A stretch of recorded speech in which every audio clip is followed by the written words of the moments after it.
भयो रवि बालेन भन्दा यो देशको माया यो देश बनाउने भिजन चाहिँ छ नि हर्कजीसँग छ। रवि बालेन त अराधक शक्ति हो नि। प्रधानमन्त्री म बन्छु भन्दैछन् नि को हर्क साम्पा बन्छ नि ऊ बन्न पर्ने मान्छे हर्क साम्पा प्रधानमन्त्री बन्छ बन्न पर्ने तिमीहरूले उसलाई सहयोग गर हैन हामीले त सहयोग गरिरहेको र उसलाई सहयोग गर। अनावश्यक यो पश्चिमतिरका कहिले अमेरिकातिरका भाषा बोल्ने कहिले चाहिँ उता दक्षिण पश्चिमतिरका भाषा हैन बोल्ने उहाँले भगाभरि सबैले मुसिबर कसैलाई सहकारी ठग कसैलाई एमसीसीका मतियार सबै भगाभरि विरोध गर्दै हिँड्नुहुन्छ। के को विरोध भएको कुरा गरे त उसले कसरी हर्क साम्पाङ जस्तो मान्छे 2007 सालैमा निस्किनु पर्ने ढिलै निस्क्यो तर निस्क्यो। उनको तीनवटा जुन चाहिँ शब्द हो उनको त्यो तीनवटा चिज त अहिले मात्र होइन कुनै पनि अवस्थामा कुनै पनि समयमा कुनै पनि चाहिँ कालखण्डमा माटो मतलब प्रकृति संस्कृति र प्रविधि प्रकृति छैन भने त के पनि छैन सिद्धिहाल्यो।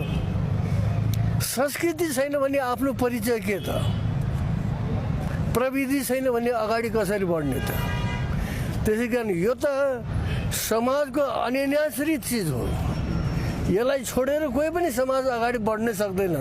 यस्तो मिठो किसिमको चाहिँ सिद्धान्त लिएर आउन सक्ने मान्छेलाई मुलुकको आवश्यकता अनुसार चाहिँ अगाडि बढाउनु पर्ने सारा मुलुकको मान्छेहरूको चाहिँ मुलुकको नागरिकहरूको मुलुकलाई माया गर्ने मान्छेहरूको कर्तव्य बन्छ।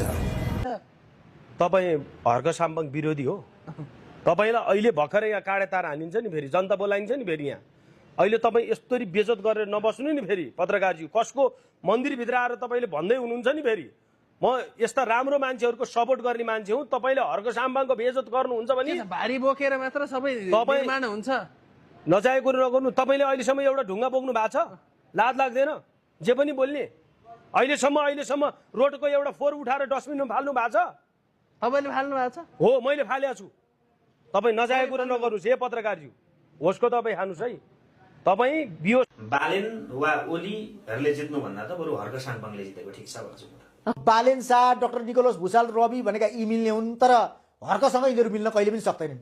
हर्कसँग बालेन पनि मिल्न सक्दैन रवि पनि मिल्न सक्दैन। त्यहाँ गफ गर्ने भाषण छाड्ने मान्छे टिक्न सक्दैन।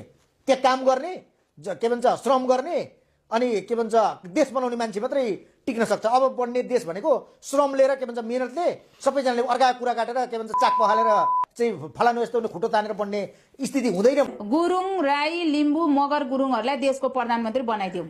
गुरुङ राई मगर लिम्बूहरू बहादुरी हुन्छन् हिम्मतवाला हुन्छन् इमान्दार हुन्छन् कसैलाई ठग्ने लुट्नेतिर लाग्दैनन्। यो